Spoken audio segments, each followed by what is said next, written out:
Hello everyone, welcome to my YouTube channel. हमने दो activity कर ली हैं ये देखने के लिए कि केमिकल रिएक्शन कैसे कैरी आउट होती है। हाँ, अब हम देखेंगे एक थर्ड एक्टिविटी। इस एक्टिविटी में हम क्या करेंगे, हमने क्या करना है, या तो फ्लास्क लो या फिर ट्यूब लो। उसमें क्या करना है, जिंक ग्रैन्यूल्स, जिंक मेटल के दाने ले लेने हैं। ठीक है, अब उसमें क्या करना है, या तो हमने डाइल्यूट HCl लेना है या डाइल्यूट H2SO4 लेना है। कंसनट्रेटेड नहीं लेना है, डाइल्यूट लेना है और बड़ा ही केयरफुली लेना है। अब उसके बाद क्या करना है, शेक करना है। शेक करने के बाद हमने ये देखना है कि फ्लास्क में क्या हुआ है। कॉनिकल फ्लास्क को टच करके देखो, क्या वहाँ पे टेम्परेचर में कोई चेंज है या फिर नहीं है।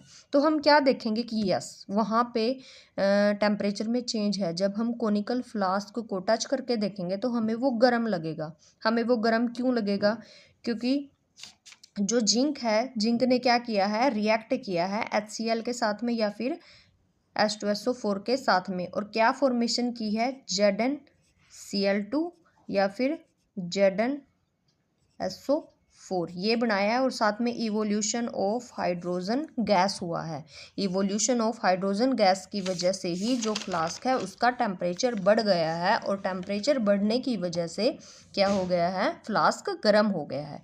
ठीक है, जब हाइड्रोजन रिलीज हुई है तो इससे हमें पता चला है कि हाँ, केमिकल रिएक्शन हुई है, क्योंकि रिएक्टेंट कुछ और था और प्रोडक्ट कुछ और बना है। ठीक है, अब ये सारी एक्टिविटीज़ को ऑब्जर्व करने के बाद हमने क्या देखा है, हमें कैसे पता चला है कि जो केमिकल रिएक्शन है उसने वो हुई है। कैसे पता चला है, चेंज इन स्टेट के अंदर चेंज आया है। जैसे कि जो हमने वो वाला किया था लेड नाइट्रेट वाला, उस केस में क्या हुआ था, PbI2 के हमारे पास क्या फॉर्म हुए थे बाद में, प्रेसिपिटेट। लेकिन स्टार्टिंग में हमने क्या लिया था, दोनों के दोनों सोल्यूशन फॉर्म में लिए थे, पोटाशियम आयोडाइड भी और जो PbNO3 था वो भी। ठीक है, उसके बाद चेंज इन कलर। बहुत जगह पे ऐसा होता है कि कलर में चेंज हो जाता है, जैसे KMnO4 है, उसके कलर में जब हम रिएक्शन कैरी आउट करेंगे तो उसके कलर में चेंज हो जाएगा, वो ट्रांसपेरेंट हो जाएगा। वैसे वो पर्पल कलर का, पिंकिश कलर का होता है।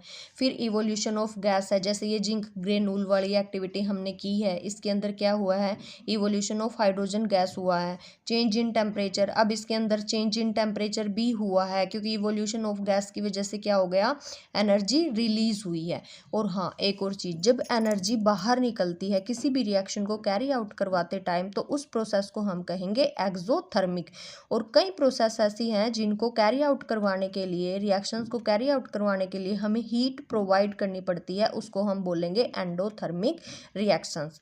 तो इन सब के बेसिस पे हम कह सकते हैं कि केमिकल रिएक्शन